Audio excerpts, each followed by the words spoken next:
खबर रायपुर से कालीचरण महाराज पर एफआईआर दर्ज हुई है। धर्म संसद में कालीचरण के बयान पर एफआईआर दर्ज हुई। पीसीसी चीफ मोहन मरकाम ने पुलिस में शिकायत की थी। धर्म संसद में कालीचरण ने महात्मा गांधी को अपशब्द कहे थे। धर्म संसद में कालीचरण ने गोडसे को नमन किया था। तो एफआईआर दर्ज हुई है कालीचरण महाराज पर।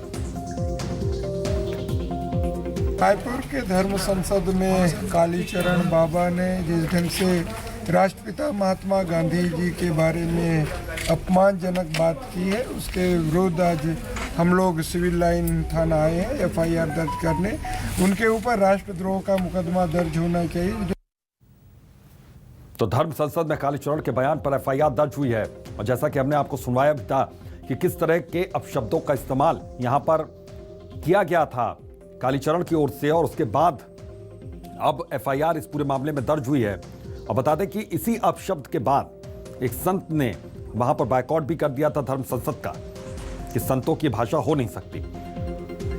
और सुप्रिया पांडे हमारी संवाददाता फोन लाइन पर हमारे साथ जुड़ी हुई है, उनका रुख करते हैं। सुप्रिया, जैसा कि हम जिक्र कर रहे थे कि यह विवाद बढ़ सकता है और वैसा ही हुआ। अब इस पूरे मामले में किस तरह से कार्रवाई हो रही है? एफआईआर भी दर्ज हो रही है, इसके अलावा और क्या हो रहा है?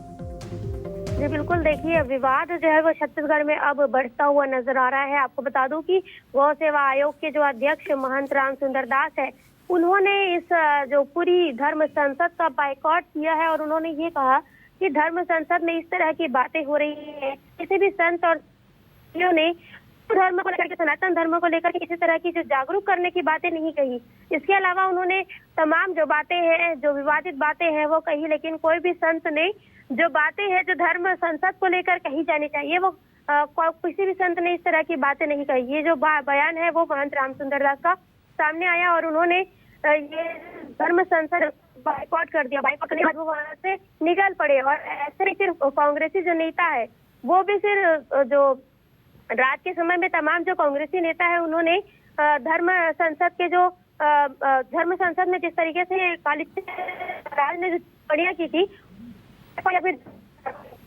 मोहन मरकाम और प्रबोध दुबे भी साथ, जहां उन्होंने थाने पर देर रात जाकर के एफआईआर दर्ज करवाई और अब कालीचरण महाराज पर रायपुर में एफआईआर भी दर्ज हो चुका है। तो सुप्रिया, लेकिन एक चीज और इसमें समझने वाली बात होगी कि कुछ धर्म संसद में मौजूद ही जो संत थे उन्होंने ही धर्म संसद का बायकॉट करना शुरू कर दिया। इसके बाद तो जाहिर है कि इस पूरे मामले को लेकर अब चाहे संतों के द्वारा या फिर यहां पर जिस तरीके से अब सरकार के नुमाइंदों की ओर से एफआईआर उनके खिलाफ दर्ज हो रही, तो कहा जा सकता है कि मुश्किलें अब कालीचरण की बढ़ने वाली हैं।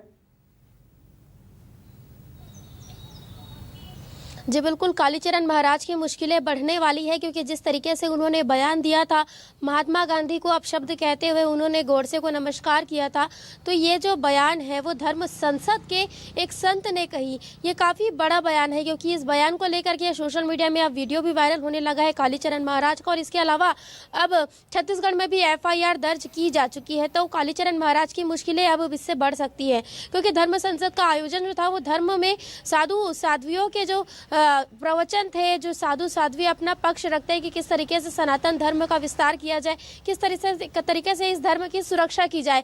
लेकिन यहाँ पर जो जिस तरीके से साधु और साध्वियों का बयान सामने आ रहा है वो वाकई में आलोचना किया जा सकता है उस बयानों का। जैसे कि अगर हम कालीचरण महाराज के बयान की ही बात करें तो उन्होंने महात्मा गांधी को अपशब्द कहे और उसके बाद उन्होंने गोडसे को नमस्कार किया।